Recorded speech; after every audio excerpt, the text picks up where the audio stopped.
इमरान खान ने कहा था कि अगर मैं हुकूमत से बाहर आ गया तो मैं बहुत ख़तरनाक हो जाऊंगा, और बिल्कुल ऐसा ही हुआ है। अब इमरान खान बहुत ही ख़तरनाक हो गए हैं और उन्होंने बहुत ख़तरनाक बयानात देना शुरू कर दिए हैं। अब जो इमरान खान ने बयानात दिए हैं वो इंतहाई ख़तरनाक हैं। समी इब्राहीम को इंटरव्यू देते हुए इमरान खान ने कहा है कि अगर ये हुकूमत रहती है तो उससे फ़ौज तबाह हो सकती है, मुल्क की असासे जो एटमी असासे हैं वो ख़तरे में पड़ सकते हैं और मुल्क के 3 टुकड़े हो सकते हैं। ये इंतहाई ख़तरनाक बात इमरान खान ने कर दी है और ये बात करते हुए उन्होंने मुल्क के सलामती के इदारों को वार्न कर दिया है, उनको ख़बरदार कर दिया है कि हुकूमत के रहने की सूरत में ये सूरत हाल पैदा हो सकती है। अब ये ख़तरनाक सूरत हाल उस वक्त पैदा हुई जब इमरान खान को अदम एतमाद के ज़रिए बाहर निकाला गया था। अब ये अदम एतमाद किस तरह से हुई और उसके पीछे किसका हाथ था, ये इमरान खान बार बार अपने जलसे जुलूसों, धरने और लॉन्ग मार्च में बताते रहे हैं। उन्होंने बार बार इस बात का जिक्र किया है कि मुझे किस तरह से निकाला गया। अब सूरत हाल ये बनी कि जैसे ही इमरान खान हुकूमत से बाहर निकले तो उन्होंने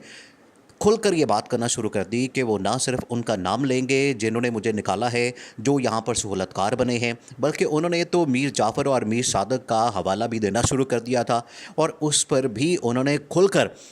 टारगेट किया था उन लोगों को जिन लोगों ने यहाँ पर सहूलतकार का किरदार अदा किया था। अब उन्होंने कहा है कि जो हुकूमत वजूद में आई है उसकी वजह से जो सलामती है मुल्क की वो ख़तरे में पड़ सकती है। और जिस तरह से आईएमएफ के सामने घुटने टेके जा रहे हैं, जिस तरह से आईएमएफ की बातें मानी जा रही हैं, एक दिन आएगा कि वो मुल्क के जो एटमी असासे हैं उनको ख़त्म करने की बात करेंगे, वो फ़ौज की तबाही की बात करेंगे और मुल्क के टुकड़े कर देंगे। अब होता भी इसी तरह से है। आईएमएफ एक टूल है अमेरिका का, अमेरिका उसको बराह रास्त चलाता है, अमेरिका उसको बराह रास्त ऑपरेट करता है और आईएमएफ के ज़रिए से वो मुल्कों के दाखिली मामलात के अंदर मुदाखलत करता है। वो वहाँ पर प्लान तैयार करता है और मुआशी तौर पर किस तरह से कमज़ोर करता है, इस हवाले से मुख्तलिफ़ बातें होती रहती हैं और इंटरनेशनल मीडिया, ना सिर्फ इंटरनेशनल मीडिया में बातें होती हैं बल्कि इसके ऊपर किताबें भी छप चुकी हैं कि किस तरह से आईएमएफ मुल्कों के मामलात के अंदर पैसे देकर, उनको कर्जा देकर, उनको डॉलर्स देकर उनको मुआशी तौर पर यरगमाल बनाता है, उनको कमज़ोर करता है, उनको टाइट करता है और बाद में उनको तबाह बर्बाद कर देता है। यूक्रेन के अंदर भी कुछ इसी तरह से हुआ और इमरान खान ने भी यूक्रेन की मिसाल दी। अब जैसे ही इमरान खान को निकाला गया तो इमरान खान ने ये बातें करना शुरू कर दी हैं। इसी वजह से ये प्लान किया जा रहा है कि इमरान खान को आगे इक़्तिदार में नहीं लाना, क्योंकि ये बाहर आके इतने ख़तरनाक हो गए हैं और दोबारा वापस इक़्तिदार में आते हैं तो ये किसी की बात नहीं सुनेंगे, किसी की बात नहीं मानेंगे, लिहाजा इनको इक़्तिदार से दूर रखा जाए। ये ख़तरनाक प्लान बनाया जा चुका है, इसीलिए इमरान खान ख़तरनाक बातें करना शुरू हो गए हैं और इमरान खान की इस किस्म की बातें एक वार्निंग के तौर पर बताई जा रही हैं। वो ख़बरदार कर रहे हैं कि जो मुल्क की सूरत हाल है वो इंतहाई ख़तरनाक होती जा रही है। अब अमेरिका की जानिब से काम डाउन करने की कोशिश की जा रही है, अमेरिका भी इसमें कूद पड़ा है। अमेरिका ने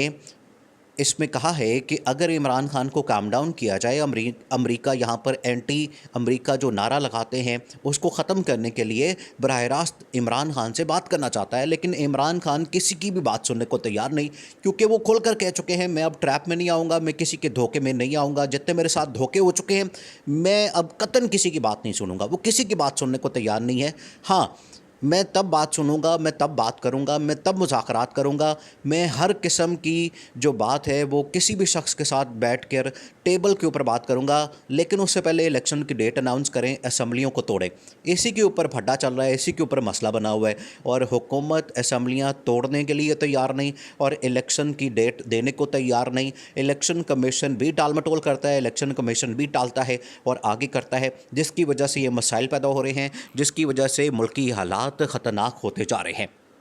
इमरान खान को ना सिर्फ इक़्तिदार से बाहर रखने के लिए ये प्लानिंग हो रही है, बल्कि आगे जो इलेक्शन होने हैं उसमें कितनी सीटें देनी है इस पर भी बात हो रही है और इस हवाले से काफ़ी हद तक चीज़ें फाइनलाइज हो गई है। काफ़ी हद तक ये मामला तय हो गया है कि इमरान खान को कितनी इतनी सीटें देनी है। ये आप याद रखें, ये लिख लें आप कि इमरान खान को इस मर्तबा 50 से 100 सीटें भी अगर मिल जाती हैं तो ये बहुत बड़ी बात होगी कि इमरान खान को इतनी सीटें दे दी जाएँ। पिछली मर्तबा जब ये हुकूमत बनाने के लिए तैयार हो गए तो उस वक्त भी इनके पास मेजॉरिटी नहीं थी, उस वक्त भी इनके पास अक्सरियत नहीं थी। कुछ जमातें मिला के इधर उधर से लोग पकड़ के इनकी हुकूमत बनाई गई थी और एक लूली लंगड़ी हुकूमत बनाई गई थी कि अगर इमरान खान हल्का सा भी चूँ-चरा करता है, हल्का सा भी कोई बात करता है तो हम इसके नीचे से कारपेट खींच दें, हम इसके नीचे से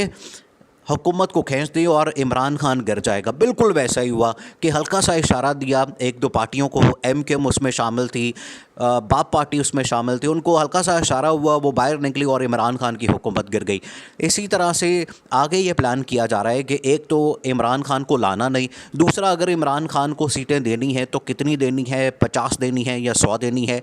इतनी कम से कम दी जाएं कि वो मेजॉरिटी में ना आ सके, अक्सरियत में ना आ सके। 2/3 अक्सरियत तो दूर की बात है, वो सादा अक्सरियत के लिए भी इस वक्त तैयार नज़र नहीं आते कि इनको सादा अक्सरियत भी हासिल हो पाए और उसमें इनको कोई ऐसा रोल मिले कि ये हुकूमत बनाने के लिए तैयार हो जाए। इमरान खान बार बार इस बारे में कह चुके हैं कि मुझे अंदाज़ा हो चुका है, मुझे पता चल चुका है, इसीलिए मैं चाहता हूं कि इलेक्शन की तरफ जाया जाए, क्योंकि इस वक्त मैंने मोमेंटम बना लिया है, इस वक्त मैंने पब्लिक को चार्ज कर लिया है, इस वक्त मैंने जो पब्लिक के सामने अपना बयानिया रखा है, पब्लिक के सामने अपनी जो बात रखी है, पब्लिक ने उसको मान लिया है, पब्लिक ने उसको तस्लीम कर लिया है। यहाँ पर जो लोग आते हैं, हुक्मरानी करते हैं, हुकूमत में आते हैं, वो झूठ बोलते हैं, लेकिन इमरान खान ने बाहर आकर सच बात करना शुरू कर दी। जो बात थी उन्होंने खुलकर बयान करना शुरू कर दी और उन्होंने सारी बातें बता दी कि मेरे साथ ये हुआ, मेरे साथ ये हुआ, मेरे साथ ये हुआ। उन्होंने तो यहाँ तक कह दिया कि इसराइल को मानने के लिए, तस्लीम करने के लिए मेरे ऊपर प्रेशर था और इतना प्रेशर था कि मैं इसराइल को तस्लीम करूँ, लेकिन मैंने इनकार कर दिया। मैंने किसी तौर पर भी इसराइल को तस्लीम नहीं करना था। इसकी भी मुझे सज़ा मिली है कि मेरे ऊपर जो प्रेशर डाला गया था उसकी वजह से भी मुझे ये सज़ा मिली है कि मैं इसराइल को तस्लीम नहीं कर रहा था और मैंने इनकार कर दिया था। अब बहुत सारी ऐसी बातें हैं जो हुकूमत में रहते हुए मुझसे काम करवाने के लिए कहा गया, लेकिन मैंने उसको इनकार कर दिया था। अब मैंने जो हुकूमत में इस वक्त लोग बैठे हैं उनको भी कहा था कि आप पकड़ें, इनको जेलों में डालें और जो करप्शन के केसेस हैं वो इनके खोलें और अदालतों से इनको सज़ा दिलवाएं, लेकिन यहाँ पर कोई बात करने को तैयार नहीं था, यहाँ पर उनको पकड़ने को कोई तैयार नहीं था, वहाँ पर उनके ख़िलाफ़ कोई बात करने को तैयार नहीं था। तो मुझे लगता था कि यहाँ पर मेरी दाल नहीं गलने वाली और यहाँ पर बहुत सारे लोग उनकी सपोर्ट करने वाले हैं। अब इसीलिए इमरान खान खुलकर बाहर आ गए हैं, ख़तरनाक हो गए हैं और उन्होंने ऐसी बातें करना शुरू कर दी हैं कि जो मुल्क के सलामती इदारे हैं, जो अहम तरीन इदारे हैं, जो ताकतवर इदारे हैं, उनको टारगेट करना शुरू किया है, उनके हवाले से बात करना शुरू की है और एक बाकायदा कैंपेन भी चला रहे हैं पीटीआई वाले। इस वजह से अब ये सूरत हाल बड़ी ख़तरनाक होती जा रही है और आने वाले दिनों में ये सूरत हाल मज़ीद ख़राब होगी। लेकिन अगर इलेक्शन अनाउंस कर दिए जाते हैं, असम्बलियाँ तोड़ दी जाती हैं, इलेक्शन का ऐलान कर दिया जाता है, तो ऐसी सिचुएशन को डिफ्यूज़ किया जा सकता है, इसको ख़त्म किया जा सकता है, मुल्की हालात को नॉर्मल किया जा सकता है। इलेक्शन के बाद जो भी गवर्नमेंट आएगी, जो भी हुकूमत आएगी, वो अपने फ़ैसले करे, वो जो करना चाहती है वो करे, मुल्क को चलाए, मुल्क को संभाले और अगर कोई मसला आता है तो उसको निकाले। लेकिन ये जो हुकूमत आई है इसको इमरान खान किसी तरह से भी तस्लीम करने के लिए तैयार नहीं और इसको मानने के लिए तैयार नहीं है।